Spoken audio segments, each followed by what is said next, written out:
Chapter 1. Love justice, you that are the judges of the earth. Think of the Lord in goodness, and seek him in simplicity of heart. For he is found by them that tempt him not, and he showeth himself to them that have faith in him. For perverse thoughts separate from God, and his power, when it is tried, reproveth the unwise. For wisdom will not enter into a malicious soul, nor dwell in a body subject to sins. For the Holy Spirit of discipline will flee from the deceitful, and will withdraw himself from thoughts that are without understanding, and he shall not abide when iniquity cometh in. For the spirit of wisdom is benevolent, and will not acquit the evil speaker from his lips. For God is witness of his reins, and he is a true searcher of his heart, and a hearer of his tongue. For the Spirit of the Lord hath filled the whole world, and that which containeth all things hath knowledge of the voice. Therefore he that speaketh unjust things cannot be hid, neither shall the chastising judgment pass him by. For inquisition shall be made into the thoughts of the ungodly, and the hearing of his words shall come to God, to the chastising of his iniquities. For the ear of jealousy heareth all things, and the tumult of murmuring shall not be hid. Keep yourselves, therefore, from murmuring, which profiteth nothing, and refrain your tongue from detraction. For an obscure speech shall not go for naught, and the mouth that belieth killeth the soul. Seek not death in the error of your life, neither procure ye destruction by the works of your hands. For God made not death, neither hath he pleasure in the destruction of the living. For he created all things that they might be, and he made the nations of the earth for health. And there is no poison of destruction in them, nor kingdom of hell upon the earth. For justice is perpetual and immortal. But the wicked, with works and words, have called it to them, and esteeming it a friend, have fallen away and have made a covenant with it, because they are worthy to be of the part thereof. End of chapter 1. Chapter 2. For they have said, reasoning with themselves, but not right, the time of our life is short and tedious, and in the end of a man there is no remedy, and no man hath been known to have returned from hell. For we are born of nothing, and after this we shall be as if we had not been. For the breath in our nostrils is smoke, and speech a spark to move our heart. Which being put out, our body shall be ashes, and our spirit shall be poured abroad as soft air. And our life shall pass away as the trace of a cloud, and shall be dispersed as a mist, which is driven away by the beams of the sun, and overpowered with the heat thereof. And our name in time shall be forgotten, and no man shall have any remembrance of our works. For our time is as the passing of a shadow, and there is no going back of our end. For it is fast sealed, and no man returneth. Come therefore, and let us enjoy the good things that are present, and let us speedily use the creatures as in youth. Let us fill ourselves with costly wine and ointments, and let not the flower of the time pass by us. Let us crown ourselves with roses, before they be withered. Let no meadow escape our riot. Let none of us go without his part in luxury. Let us everywhere leave tokens of joy, for this is our portion, and this our lot. Let us oppress the poor just man, and not spare the widow, nor honor the ancient gray hairs of the aged. But let our strength be the law of justice, for that which is feeble is found to be nothing worth. Let us, therefore, lie in wait for the just, because he is not for our turn, and he is contrary to our doings, and upbraideth us with transgressions of the law, and divulgeth against us the sins of our way of life. He boasteth that he hath the knowledge of God, and calleth himself the Son of God. He is become a censurer of our thoughts. He is grievous unto us, even to behold, for his life is not like other men's, and his ways are very different. We are esteemed by him as triflers, and he abstaineth from our ways as from filthiness, and he preferreth the latter end of the just, and glorieth that he hath God for his Father. Let us see then if his words be true, and let us prove what shall happen to him, and we shall know what his end shall be. For if he be the true Son of God, he will defend him, and will deliver him from the hands of his enemies. Let us examine him by outrages and tortures, that we may know his meekness, and try his patience. Let us condemn him to a most shameful death, for there shall be respect had unto him by his words. These things they thought, and were deceived, for their own malice blinded them. And they knew not the secrets of God, nor hoped for the wages of justice, nor esteemed the honour of holy souls. For God created man incorruptible, and to the image of his own likeness he made him. But by the envy of the devil death came into the world, and they follow him that are of his side. End of chapter 2. Chapter 3. But the souls of the just are in the hand of God, and the torment of death shall not touch them. In the sight of the unwise they seemed to die, and their departure was taken for misery, and their going away from us for utter destruction, but they are in peace. And though in the sight of men they suffered torments, their hope is full of immortality. Afflicted in few things, in many they shall be well rewarded, because God hath tried them, and found them worthy of himself. As gold in the furnace he hath proved them, and as a victim of a holocaust he hath received them, and in time there shall be respect had to them. The just shall shine, and shall run to and fro like sparks among the reeds. They shall judge nations, and rule over people, and their Lord shall reign for ever. They that trust in him shall understand the truth, and they that are faithful in love shall rest in him, for grace and peace are to his elect. But the wicked shall be punished according to their own devices, who have neglected the just, and have revolted from the Lord. For he that rejecteth wisdom and discipline is unhappy, and their hope is vain, and their labours without fruit, and their works unprofitable. Their wives are foolish, and their children wicked. Their offspring is cursed, for happy is the barren, and the undefiled, that hath not known bed in sin. She shall have fruit in the visitation of holy souls. And the eunuch that hath not wrought iniquity with his hands, nor thought wicked things against God, for the precious gift of faith shall be given to him, and a most acceptable lot in the temple of God. For the fruit of good labours is glorious, and the root of wisdom never faileth. But the children of adulterers shall not come to perfection, and the seed of the unlawful bed shall be rooted out. And if they live long, they shall be nothing regarded, and their last old age shall be without honour. And if they die quickly, they shall have no hope, nor speech of comfort in the day of trial. For dreadful are the ends of a wicked race. End of chapter 3. Chapter 4. How beautiful is the chaste generation with glory! For the memory thereof is immortal, because it is known both with God and with men. When it is present, they imitate it, and they desire it. When it hath withdrawn itself, and it triumpheth, crowned for ever, winning the reward of undefiled conflicts. But the multiplied brood of the wicked shall not thrive, and bastard slips shall not take deep root, nor any fast foundation. And if they flourish in branches for a time, yet standing not fast, they shall be shaken with the wind, and through the force of winds they shall be rooted out. For the branches, not being perfect, shall be broken, and their fruits shall be unprofitable, and sour to eat, and fit for nothing. For the children that are born of unlawful beds are witnesses of wickedness against their parents and their trial. But the just man, if he be prevented with death, shall be in rest.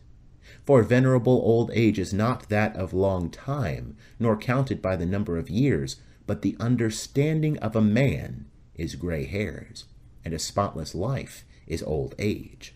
He pleased God, and was beloved, and living among sinners, he was translated.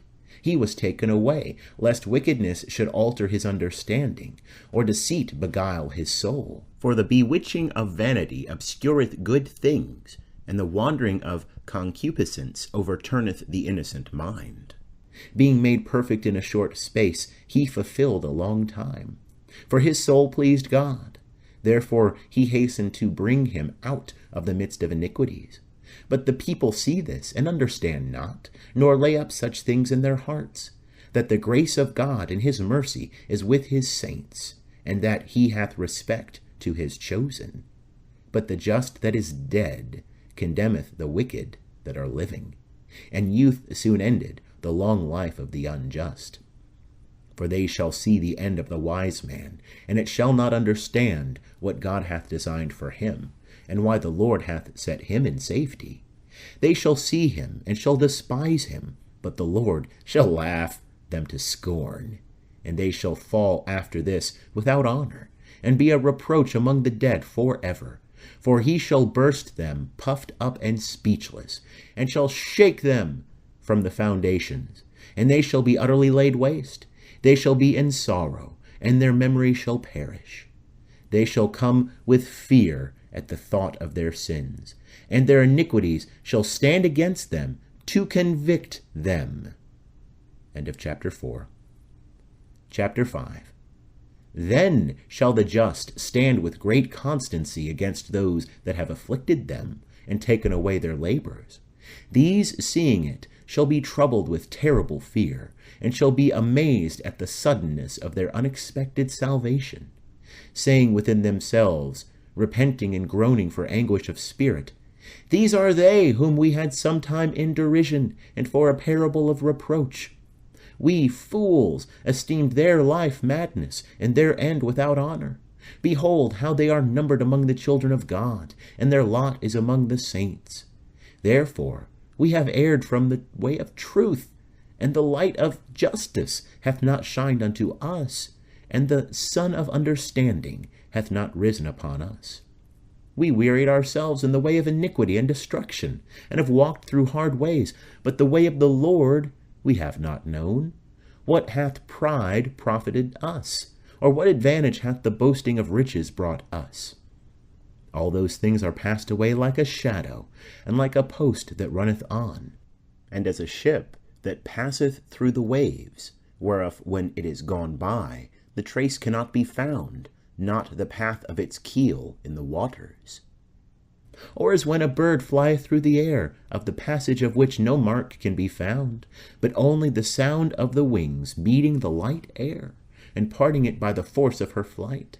She moved her wings, and hath flown through, and there is no mark found afterwards of her way. Or as when an arrow is shot at a mark, the divided air quickly cometh together again, so that the passage thereof is not known. So we also, being born, forthwith ceased to be, and have been able to show no mark of virtue, but are consumed in our wickedness. Such things as these the sinners said in hell. For the hope of the wicked is as dust, which is blown away with the wind, and as a thin froth which is dispersed by the storm, and a smoke that is scattered abroad by the wind, and as the remembrance of a guest of one day that passeth by. But the just shall live for evermore, and their reward is with the Lord, and the care of them with the Most High. Therefore shall they receive a kingdom of glory, and a crown of beauty at the hand of the Lord. For with his right hand he will cover them, and with his holy arm he will defend them. And his zeal will take armor, and he will arm the creature for the revenge of his enemies. He will put on justice as a breastplate, and will take true judgment instead of a helmet. He will take equity for an invincible shield, and he will sharpen his severe wrath for a spear, and the whole world shall fight with him against the unwise. Then shafts of lightning shall go directly from the clouds, as from a bow well bent. They shall be shot out, and shall fly to the mark. And thick hail shall be cast upon them from the stone-casting wrath. The watcher of the sea shall rage against them, and the rivers shall run together in a terrible manner. A mighty wind shall stand up against them, and as a whirlwind shall divide them. And their iniquity shall bring all the earth to a desert, and wickedness shall overthrow the thrones of the mighty. End of chapter 5. Chapter 6. Wisdom is better than strength, and a wise man is better than a strong man. Hear therefore, ye kings, and understand. Learn, ye that are judges of the ends of the earth. Give ear, you that rule the people, and that please yourselves in multitudes of nations. For power is given you by the Lord, and strength by the Most High, who will examine your works, and search out your thoughts. Because being ministers of his kingdom, you have not judged rightly, nor kept the law of justice, nor walked according to the will of God. Horribly and speedily will he appear to you, for a most severe judgment shall be for them that bear rule. For to him that is little, mercy is granted, but the mighty shall be mightily tormented. For God will not accept any man's person, neither will he stand in awe of any man's greatness. For he made the little and the great, and he hath equally care of all. But a greater punishment is ready for the more mighty.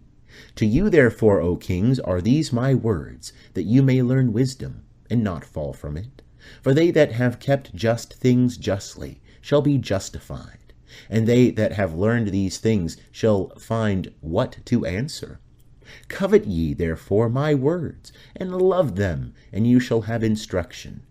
Wisdom is glorious, and never fadeth away, and is easily seen by them that love her, and is found by them that seek her.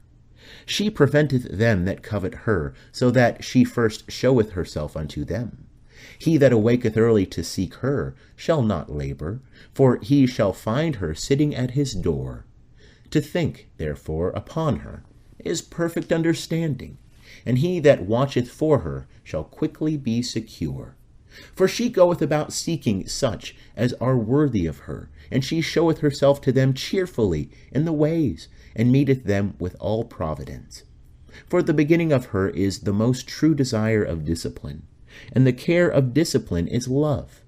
And love is the keeping of her laws, and the keeping of her laws is the firm foundation of incorruption. And incorruption bringeth near to God. Therefore the desire of wisdom bringeth to the everlasting kingdom.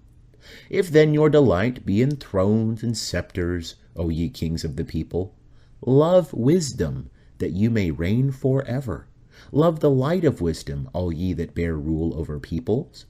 Now what wisdom is, and what was her origin, I will declare, and I will not hide from you the mysteries of God, but will seek her out from the beginning of her birth, and bring the knowledge of her to light, and will not pass over the truth. Neither will I go with consuming envy, for such a man shall not be partaker of wisdom. Now the multitude of the wise is the welfare of the whole world, and a wise king is the upholding of the people.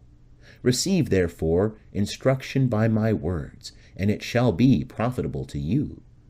End of chapter 6. Chapter 7.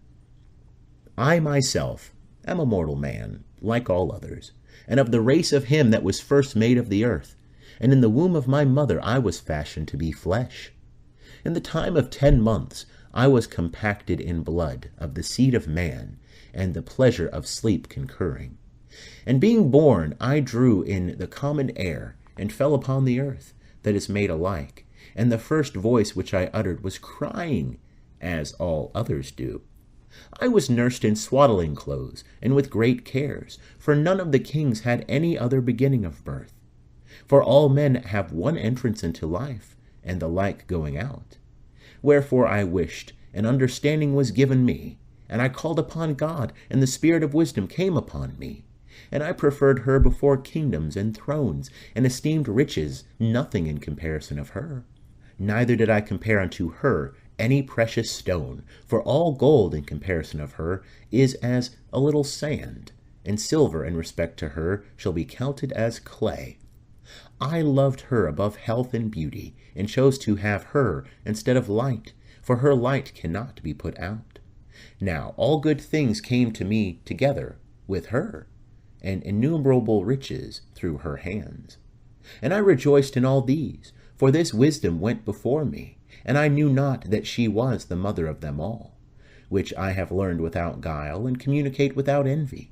And her riches I hide not, for she is an infinite treasure to man, which they that use become the friends of God, being commended for the gifts of discipline. And God hath given to me to speak as I would, and to conceive thoughts worthy of those things that are given me, because he is the guide of wisdom and the director of the wise. For in his hand are both we and our words, and all wisdom, and the knowledge and skill of works. For he hath given me the true knowledge of the things that are, to know the disposition of the whole world, and the virtues of the elements, the beginning and ending, and midst of the times, the alterations of their courses, and the changes of seasons, the revolutions of the year, and the dispositions of the stars, the natures of living creatures, and rage of wild beasts, the force of winds, and reasonings of men, the diversities of plants, and the virtues of roots, and all such things as are hid and not foreseen, I have learned. For wisdom, which is the worker of all things, taught me.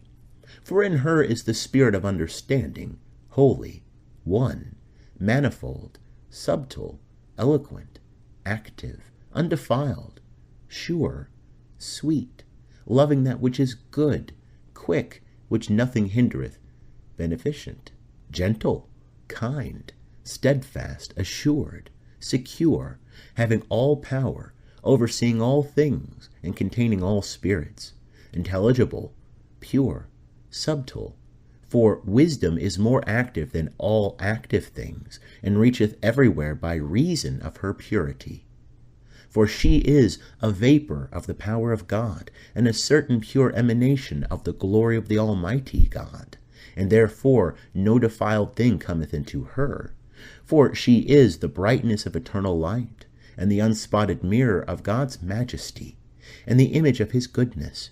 And being but one, she can do all things. And remaining in herself the same, she reneweth all things, and through nations conveyeth herself into holy souls. She maketh the friends of God, and prophets. For God loveth none but him that dwelleth with wisdom. For she is more beautiful than the sun, and above all the order of the stars, being compared with the light, she is found before it. For after this cometh night, but no evil can overcome wisdom. End of chapter 7. Chapter 8.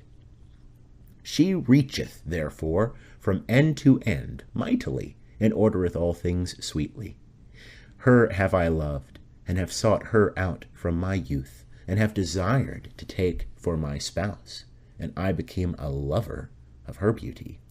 She glorifieth her nobility by being conversant with God. Yea, and the Lord of all things hath loved her. For it is she that teacheth the knowledge of God, and is the chooser of his works. And if riches be desired in life, what is richer than wisdom, which maketh all things? And if sense do work, who is a more artful worker than she of those things that are? And if a man love justice, her labours have great virtues, for she teacheth temperance, and prudence, and justice, and fortitude, which are such things as men can have nothing more profitable in life. And if a man desire much knowledge, she knoweth things past, and judgeth of things to come. She knoweth the subtleties of speeches, and the solutions of arguments. She knoweth signs and wonders before they be done, and the events of times and ages.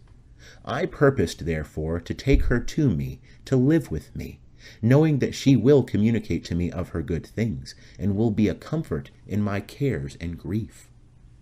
For her sake I shall have glory among the multitude, and honour with the ancients, though I be young. And I shall be found of a quick conceit in judgment, and shall be admired in the sight of the mighty, and the faces of princes shall wonder at me. They shall wait for me when I hold my peace, and they shall look upon me when I speak. And if I talk much, they shall lay their hands on their mouth. Moreover, by the means of her I shall have immortality, and shall leave behind me an everlasting memory to them that come after me. I shall set the people in order, and nations shall be subject to me. Terrible kings hearing shall be afraid of me. Among the multitude I shall be found good, and valiant in war. When I go into my house, I shall repose myself with her, for her conversation hath no bitterness, nor her company any tediousness, but joy and gladness.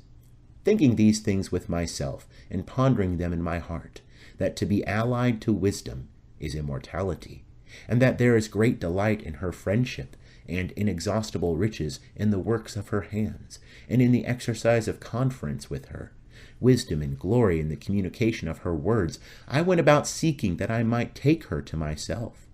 And I was a witty child, and had received a good soul. And whereas I was more good, I came to a body undefiled. And as I knew that I could not otherwise be continent, except God gave it, and this also was a point of wisdom, to know whose gift it was, I went to the Lord, and besought him, and said with my whole heart. End of chapter 8. Chapter 9. God of my fathers, and Lord of mercy, who hast made all things with thy word, and by thy wisdom hast appointed man, that he should have dominion over the creature that was made by thee, that he should order the world according to equity and justice, and execute justice with an upright heart. Give me wisdom that sitteth by thy throne, and cast me not off from among thy children. For I am thy servant, and the son of thy handmaid, a weak man, and of short time, and falling short of the understanding of judgment and laws.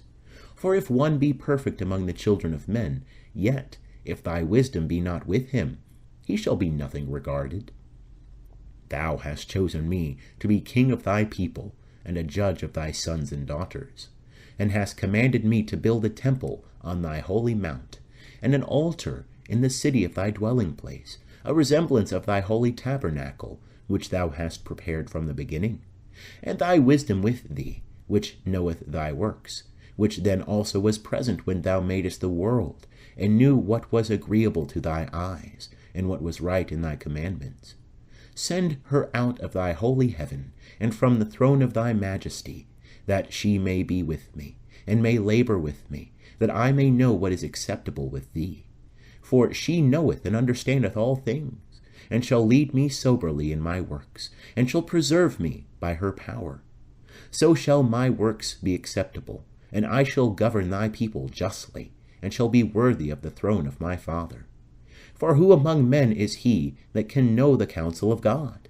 Or who can think what the will of God is? For the thoughts of mortal men are fearful, and our counsels uncertain. For the corruptible body is a load upon the soul, and the earthly habitation presseth down the mind that museth upon many things. And hardly do we guess aright at things that are upon earth, and with labor do we find the things that are before us. But the things that are in heaven, who shall search out? And who shall know thy thought, except thou give wisdom, and send thy Holy Spirit from above? And so the ways of them that are upon earth may be corrected, and men may learn the things that please thee.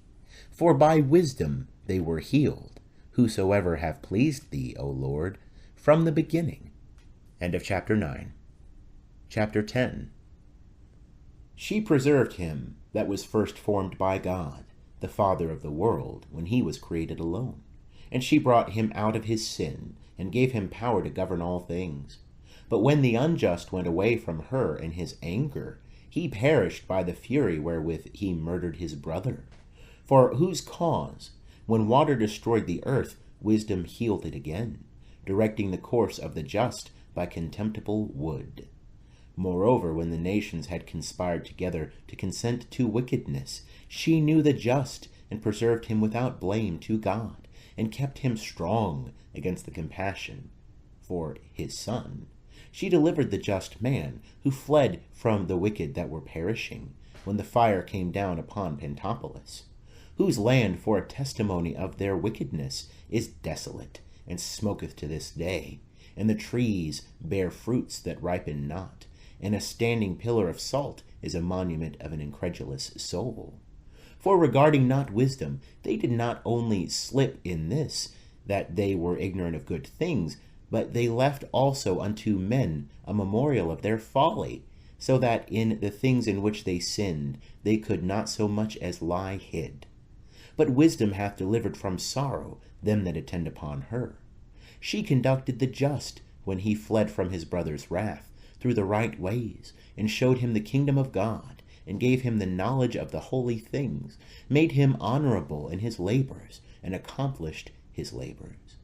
In the deceit of them that overreached him, she stood by him, and made him honorable. She kept him safe from his enemies, and she defended him from seducers, and gave him a strong conflict, that he might overcome, and know that wisdom is mightier than all. She forsook not the just when he was sold, but delivered him from sinners.